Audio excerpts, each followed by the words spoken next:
Hello friends, जैसा कि आप लोग जानते हैं कि हमने बिहार से रिलेटेड जीके जीएस के लिए एक सीरीज लॉन्च किया था और दोस्तों उसी को आगे बढ़ाते हुए हम बिहार से कुछ ज्योग्राफिकल क्वेश्चन देखेंगे जो हमारे एग्जाम के लिए काफ़ी इम्पोर्टेंट है।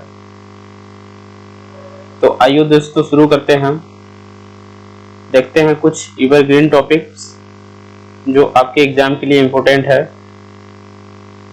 दोस्तों देखते हैं नॉर्थ बिहार में कौन से क्लाइमेट्स, सॉयल्स और जोन्स पाए जाते हैं।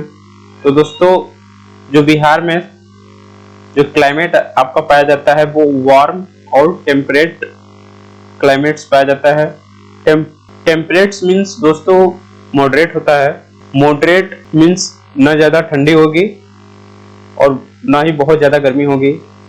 और दोस्तों यहाँ पे गर्मी न होने का कारण एक जो शिवालिक है, जो उसका फुटहिल का विस्तार है वो यहाँ तक हुआ है बिहार में, नॉर्थ बिहार में कुछ प्लेसेस पे, जिस कारण से यहाँ पे बहुत ज़्यादा गर्मी नहीं पड़ती है।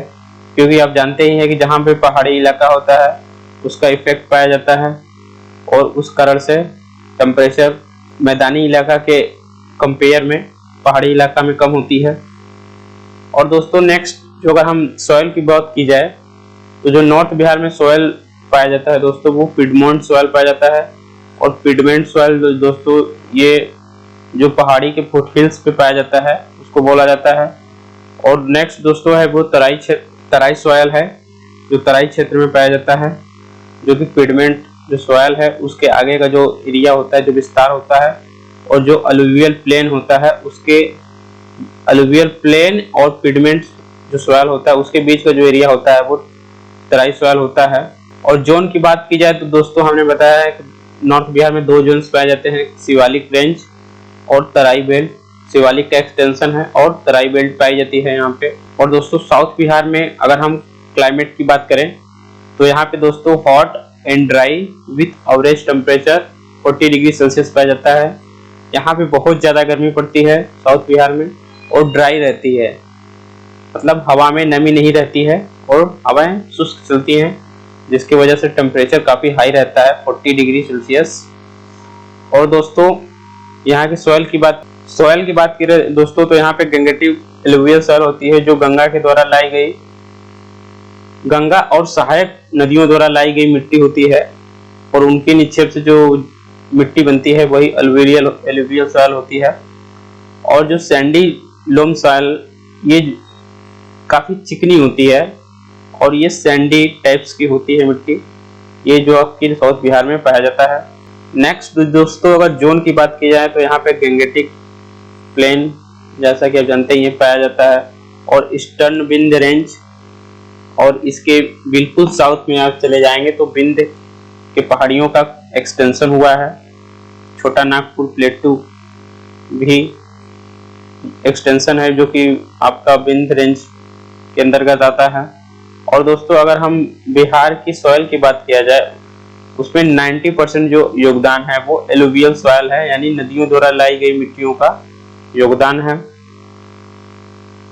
और दोस्तों ये क्लासिफिकेशन को देखें और उसके आधार पे हम अगर बिहार की क्लाइमेट देखें तो वो बिहार की जो क्लाइमेट है वो आपका subtropical monsoon mild and dry winter and hot summer में आएगा, जो कि पूरा बिहार है। केवल साउथ ईस्टर्न पार्ट को छोड़कर ये आपका क्लाइमेट पाया जाता है subtropical monsoon, mild and dry winter and hot summer, इसको कोपेनहेगन ने अपने क्लासिफिकेशन में CWA नाम दिया है। तो ये याद रखिएगा, ये आपका आ सकता है। जो बिहार के पूरा जो क्लाइमेट है CWA टाइप्स का है और केवल साउथ ईस्टर्न पार्ट को छोड़ के। अगर साउथ ईस्टर्न पार्ट की स्पेशली अगर बात किया जाएगा तो साउथ ईस्टर्न पार्ट का जो क्लाइमेट है वो आपका tropical savanna, hot and seasonally dry, यानी विंटर में ड्राई रहता है। तो उसको अगर हम क्लासिफाई करेंगे कोपेनहेगन के द्वारा तो वो AW टाइप्स के क्लाइमेट में आएगा। तो इसको याद रखिएगा, एग्जाम में आपके आ सकता है, पूछा जा सकता है। तो आइए दोस्तों अब देखते हैं मेन जो सॉइल है बिहार की, उसको डिटेल में हम थोड़ा एक्सप्लेन करते हैं, जो आपके मेंस और प्रीलिम्स दोनों के लिए इंपॉर्टेंट हो जाएगा। तो दोस्तों फर्स्ट जो है piedmont soil, piedmont swamp soil. Piedmont swamp soil दोस्तों, जैसा कि हम लोग जानते हैं कि नदियां जब पहाड़ों से उतरती हैं, जो पहाड़ों से चलती हैं, तो उनकी स्पीड काफी तेज होती है, लेकिन जैसे ही वो पहाड़ों के नीचे आएंगी, यानी उनका जैसे ही ग्रेवियंस या उनका स्लोप जैसे जैसे कम होता जाता है, उनकी जो स्पीड है वो कम हो जाती है और उनकी लोडिंग कैपेसिटी भी कम हो जाती है, जिसके द्वारा जो नदियों द्वारा कटाव के द्वारा बोल्टर्स या कंकड़ पत्थर लाए जाते हैं, वो नदियां अब और आगे तक नहीं ढो सकती हैं। इस कारण से वो पहाड़ के नीचे वो अपने कंकड़ पत्थर को जमा करने लगते हैं और ये काफी एक विस्तार एरिया में प्रदर्शित हमको दिखाई देता है। तो दोस्तों जो यही एरिया जो बनता है, इसी को बोला जाता है पिडमेंट सॉइल। और दोस्तों यहाँ इस तरह से हमको लगता है कि यहाँ पे नदी है ही नहीं, लेकिन ये कंकड़ बोल्टर पत्थर के कारण जो नदी है वो नीचे नीचे चलती है, हमको दिखाई नहीं देती है। तो और यहाँ पे एक जो इलाका है वो दलदली बन जाता है और दोस्तों ये फसल के लिए बिल्कुल उपयोग नहीं होता है और इसमें कोई भी फसल उगाया नहीं जा सकता है। तो सबसे बड़ी पिडमेंट सॉइल की यही है डिसएडवांटेज कि इसमें कोई भी खेती नहीं की जा सकती है। तो इसको आप ये ध्यान रखिएगा। और दोस्तों इसको भाबर प्लेन भी बोला जाता है और इसको अपर पिडमेंट जोन भी बोला जाता है, तो इसको याद रखिएगा। एक चीज और इंक्लूड करना चाहूंगा मैं, और जो दोस्तों ये जो मिट्टी है आपका north western part of west Champaran यानी वेस्ट चंपारण डिस्ट्रिक्ट में इसकी अधिकांशता पाई जाती है। नेक्स्ट जो दोस्तों है आपका, नेक्स्ट जो दोस्तों है वो तराई सॉइल है। तराई सॉइल जो दोस्तों आपका पाया जाता है वो पिडमेंट सॉइल का एक्सटेंशन होता है और एलुवियल सॉइल के जो बीच यानी एलुवियल सॉइल और पिडमेंट सॉइल के बीच का जो एरिया होता है उसको तराई एरिया बोला जाता है।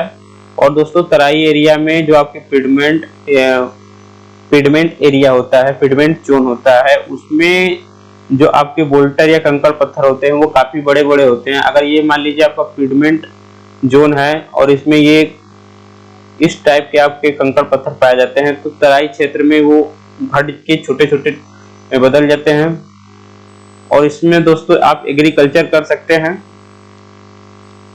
और एक चीज दोस्तों, ये तराई एरिया में नदी जो है, अब जहां पिडमेंट जोन में आपका नदियां सबमर्ज हो गई थी और यहाँ पे दोस्तों तराई एरिया में फिर से इमर्ज हो जाती हैं। और दोस्तों यहाँ पे काफी जो ये सॉइल होता है उसमें नाइट्रोजन और ऑर्गेनिक मैटर रिच होता है, यानी बहुत ज्यादा मात्रा में पाया जाता है। और इसमें दोस्तों लेकिन फॉस्फेट की कमी होती है। ये था दोस्तों आपका तराई सॉइल के बारे में।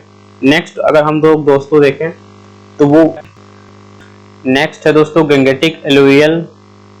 दोस्तों जैसे ही नदियां मैदानी भाग में प्रवेश करती हैं तो उनकी जो स्पीड होती है, रनिंग स्पीड, वो कम हो जाती है, जिस कारण से वो जो भी मटेरियल अपने साथ लेकर आती है वो ज्यादा दूर तक लेके नहीं जा सकती है। तो इससे वो क्या करती है, वो अपने किनारों पे उन मिट्टियों को जमा करती जाती हैं और इससे दोस्तों एक हमारा एक सॉइल की परत बनती जाती है और इसी प्रोसेस के द्वारा जो मिट्टी बनता है उसी को बोला जाता है दोस्तों एलुवियल सॉइल। और दोस्तों इस सॉइल में आपको जनरली नाइट्रोजन की कमी देखी जाएगी और उसमें दोस्तों पोटास, फास्फोरिक एसिड और एल्काइल पर्याप्त मात्रा में पाए जाएंगे। और दोस्तों आयरन ऑक्साइड और लाइम भी काफी वाइड रेंज में पाया जाता है और इसमें दोस्तों पोरोसिटी बहुत ज्यादा होती है। पोरोसिटी मीन्स इसमें अगर पानी आसानी से प्रवेश कर जाता है और टेक्सचर पॉइंट गुड, और इसके कारण ये इसमें ड्रेनेज सिस्टम काफी इजी हो जाता है। और दोस्तों इनमें आयरन ऑक्साइड और लाइम यानी चूना पाया जाता है। जैसा कि आप जानते हैं कि जो पहाड़ हैं वो हमारे आंतरिक जो भी प्रोसेस हुआ है पृथ्वी के आंतरिक प्रोसेस से वो निकली हुई हैं जैसा। और ये भी आप जानते हैं कि जो पृथ्वी का आंतरिक है वहाँ पे बहुत ज़्यादा आयरन पाया जाता है। तो इस कारण से दोस्तों इसमें आयरन ऑक्साइड बहुत ज़्यादा पाया जाता है। और चूना ये भी जानते हैं कि बहुत सारे जीव जंतु उसमें दब जाते हैं और जिसके कारण से वहाँ पे चूना बनता है उनके जीवाश्म से। तो इस कारण से दोस्तों ऑक्साइड और लाइम भी बहुत मात्रा में पाई जाती हैं। और दोस्तों इसमें पोरोसिटी जो है कि काफ़ी अच्छी होती है। इसमें पानी आसानी से घुल जाता है या ये पानी में आसानी से घुल जाता है, जिसके कारण से इसमें सिंचाई के लिए आपके लिए काफ़ी उपयुक्त होता है। और ये एग्रीकल्चर के लिए इसीलिए काफ़ी उपयुक्त माना जाता है और ये सबसे उपयुक्त मिट्टी मानी जाती है खेती के लिए। दोस्तों अगर एलुवियल सॉइल की हम बात की जाए तो इसमें दो सॉइल में इसको डिवाइड किया गया है। पहला है खादर और दूसरा है बांगर। नेक्स्ट जो मिट्टी दोस्तों है हम लोगों का वो खादर मिट्टी है। जो खादर मिट्टी है वो रिवर के द्वारा जब भी फ्लड आता है वो अपने बैंक पे एक नई परत जमा करती जाती है और इसी मिट्टी को जो दोस्तों है वो खादर मिट्टी बोला जाता है। और दोस्तों इसमें ह्यूमस की कमी होती है। आप जानते हैं कि ये मिट्टी हर साल चेंज होती रहती है, इस कारण से यहाँ पे ह्यूमस नहीं पाया जाता है, यानी बायोलॉजिकल साइकिल होता ही नहीं है। इस कारण से यहाँ पे ह्यूमस नहीं पाया जाता है इस मिट्टी में। और बायोलॉजिकल साइकिल नहीं होगा तो दोस्तों तो नाइट्रोजन की भी कमी होगा, क्योंकि नाइट्रिफिकेशन जो होता है वो बायोलॉजिकल साइकिल से ज़्यादा होता है। तो इस कारण से यहाँ पे नाइट्रोजन की भी कमी पाई जाती है। और चूना पत्थर ये भी दोस्तों जानते हैं कि जो जीव मरते हैं उनके कारण से आपका लाइम बनता है।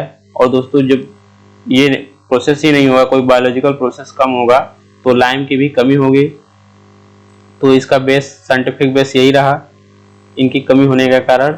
और दोस्तों ये एग्रीकल्चर के लिए काफ़ी उपयुक्त होती हैं। आप दोस्तों इसमें वीट, पैडी, मक्का, चना, शुगर केन आदि फसलों को उगा सकते हैं। नेक्स्ट जो दोस्तों है मिट्टी हम लोगों का वो बांगर मिट्टी है। और दोस्तों ये जो बांगर मिट्टी है ओल्डर एलुवियल है।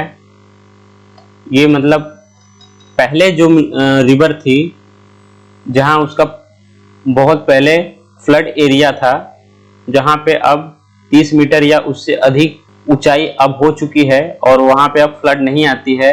तो ऐसे एरिया को दोस्तों हम लोग भांगर एरिया कहते हैं। और दोस्तों अगर इस भांगर एरिया के अगर हम कुछ मीटर नीचे जाएं तो हमको लाइम नोड्यूल्स दिखेंगी। वाइट कलर की होती है, कंकड़ पत्थर की जैसी होती हैं, उसको लाइम नोड्यूल्स बोला जाता है। लाइम्स नोड्यूल दोस्तों इसलिए बोला जाता है क्योंकि इसके अंदर जैसे फ्लड आया होगा तो इसमें बहुत सारे जीवाश्म दब गए होंगे, इस कारण से यहाँ पे लाइम्स नोड्यूल्स बने होंगे। और इसी कारण यहाँ पे इसको कंकड़ भी बोला जाता है। और दोस्तों ये बोला जाता है कि ये मिड प्लीस्टोसिन पीरियड में विस्तार हुआ था। और दोस्तों ये जो मिट्टी होती है आपको पैडी के लिए काफ़ी उपयुक्त होती है और इसके अतिरिक्त जूट, शुगर केन और अरहर के लिए भी उपयुक्त मानी जाती है।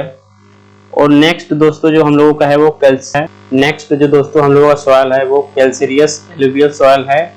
और दोस्तों इसमें कैल्शियम कार्बोनेट की बहुत अधिकता होती है। और दोस्तों इस सॉइल में आप लीची उगाने के लिए सबसे उपयुक्त मिट्टी मानी जाती है। ये इसको याद रखिएगा क्योंकि बिहार में सबसे ज़्यादा लीची उगाई जाती है। तो इसके लिए दोस्तों कैल्सीरियस एलुवियल सॉइल काफ़ी इम्पोर्टेंट है, इसको जरूर से याद रखिएगा। नेक्स्ट जो दोस्तों हम लोगों का सॉइल है वो सैंडी सॉइल है और इसको दोस्तों बलुही मिट्टी भी कहा जाता है। और ये दोस्तों जनरली जो रिवर है उसके किनारे की मिट्टी होती है। नेक्स्ट जो हम लोगों का जो सॉइल है वो आपका केवल सॉइल है, जो कि दो सॉइल क्ले और लूम का मिक्सचर होता है, जिसमें वाटर रिटेंशन करने की काफ़ी अधिक क्षमता होती है। और दोस्तों इस मिट्टी में रबी की क्रॉप को उगाने के लिए उपयुक्त माना जाता है। और इसका एक सब डिवीजन भी है ताल सॉइल। और ताल सॉइल दोस्तों जब बरसात का मौसम होता है तो खेत पूरा भरा रहता है उसमें धान की खेती की जाती है, लेकिन दोस्तों ये रबी की खेती के लिए काफ़ी उपयुक्त रहती है। और इसकी जो दोस्तों पीएच वैल्यू है वो 7 से 8 के बीच में है, यानी ये एल्काइली थोड़ा नेचर का है। और नेक्स्ट दोस्तों पीटी सॉइल है। पीटी सॉइल दोस्तों जहाँ पे बहुत ज़्यादा बारिश होती है और ह्यूमिडिटी काफ़ी ज़्यादा होती है, जिस कारण से डिट ऑर्गेनिक मैटर्स काफ़ी ज़्यादा पाए जाते हैं, और इस कारण से यहाँ पे ह्यूमस और ऑर्गेनिक कंटेंट मिट्टी में बहुत ज़्यादा पाई जाती है। और ये दोस्तों generally northern part of Bihar में पाया जाता है। नेक्स्ट दोस्तों ये आप इसको देख लीजिए कौन कौन से मिट्टी कहाँ पे अधिकांश पाई जाती हैं। ये दोस्तों जो पीली वाली है पूरा, ये आप देख सकते हैं, ये एलुवियल सॉइल है, ये एंगर एलुवियल सॉइल है। और इसमें आप दोस्तों देखेंगे सब मिलाकर तो एलुवियल सॉइल आपका 90% से भी अधिक भागों को कवर करता है। तो दोस्तों आज के लिए इतना ही, फिर मिलेंगे नेक्स्ट वीडियो में, तब तक के लिए धन्यवाद।